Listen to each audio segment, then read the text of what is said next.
আসসালামু আলাইকুম আপুরা, কেমন আছেন সবাই? আজকে রান্না হচ্ছে কাঁচা কলা দিয়ে ইলিশ মাছ। লাস্ট পর্যন্ত দেখতে থাকো।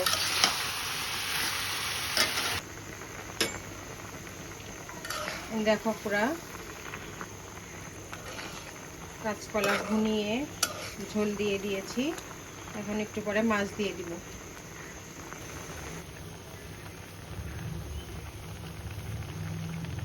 এখন সব মাছগুলো উপর দিয়ে দিব। মাছগুলো আগেই ভুনিয়ে নিয়েছি।